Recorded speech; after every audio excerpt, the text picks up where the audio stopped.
back down next year will be 193 million. Last year it was 183 million. So there's 10 million more.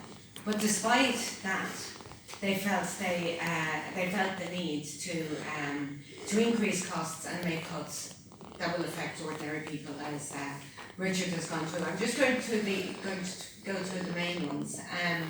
The parking charges, as he said, 50 cents extra, and the most scandalous one, I think, is from €3 to €6 for people who do all-day parking at dart stations. So this is supposed to encourage people to use public transport, and it's going to do the exact opposite, because people who drive down every day, you pay €15 a week to get the dart into town. Now you're having to pay €30 a week. It is an enormous increase for people, and it actually puts you off using public transport, which is, I suppose, what and many of the people who voted for this would say that they're in favour of the environment and want to get people out of cars, and yet they're pushing people into cars.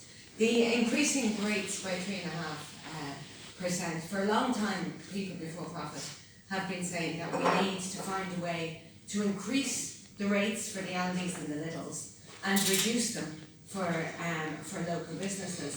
We proposed that last year, and it was defeated by, at the time, Fianna Fáil and Laoghaire. Now that some of the people who supported us last year had an influence on this year's budget, they not only didn't bother doing that, they actually decided to increase the rates by 3.5%, which will be crippling for a lot of the small businesses. And you couple that with the parking charges. You know, are you going to go down to Laoghaire and pay for parking, or are you going to go up to the Aldi and the Lidl and get your parking for free and do your shopping? It is going to have a very detrimental impact. They've also taken 150 grand out of the local roads and pavement. So that means all the people who come to us all the time for the pothole across the road to be filled, for the pavement, the crack in the pavement that will cause people to fall as they're walking down the main street, all of those things are going to be harder and harder to do. They're already hard to get the council to do them. It's going to become even harder. They're also taking away 25,000 from the street litter bins and recycling. So at a time where we're supposed to be increasing how people look after their litter, we need investment in these areas. We need people to start dividing up their litter on the street. We need more bins everywhere. You know, people are crying out for bins, and they're cutting that budget.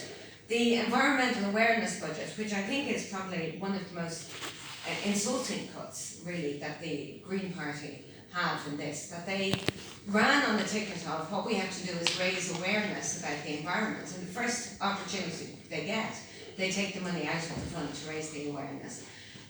The council housing maintenance programme, and this is a scandal in and of itself.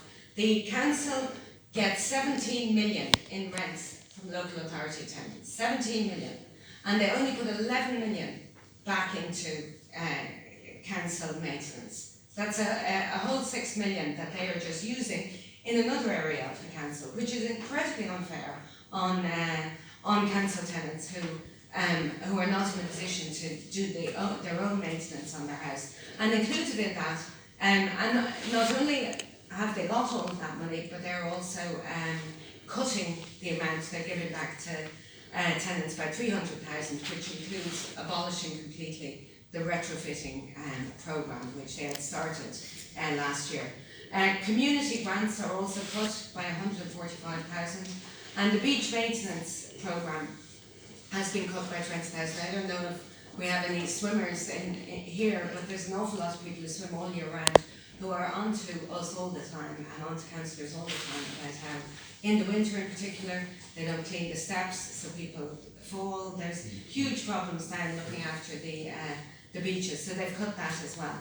And they would argue that, you know, they had to make these cuts. Even though they had an extra 10 million, they had to make these cuts because of outsourcing, contracts, tenders. You know, the way, like years ago, the council used to employ workers who'd go out and do the hedge cutting, do the weeding, do all of that. Now they get tendered out to a company to do it and outsource it. All of that, the costs for all of that, or the tenders for the the new consultation on Cllr Town, all of that costs money, and it costs more and more money every year, which is why things are getting more expensive.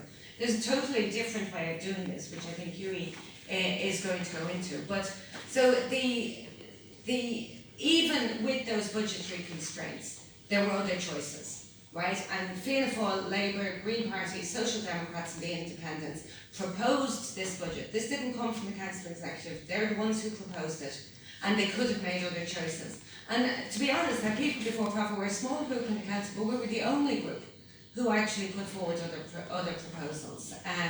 And even within the confines of only having 193 million to spend, which sounds like a lot of money, but actually to run a local authority area you need quite a lot of money. But even within those confines, we worked out a way to take money from what is called the vacancy refund scheme, which is a scheme that means that Dunn stores have been shut for decades on the main street of Laoghaire.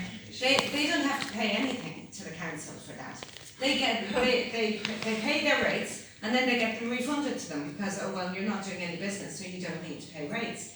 They should not be allowed to do that. Every business that shuts down should only have one chance to do that in a year, and then they have to either move on or find a way to do it. But the idea that Dunn stores are sitting there, year after year after year, not paying one penny to the council. So we believe that you should scrap the vacancy refund scheme for the empty buildings. Yeah, sorry, I'm ready now.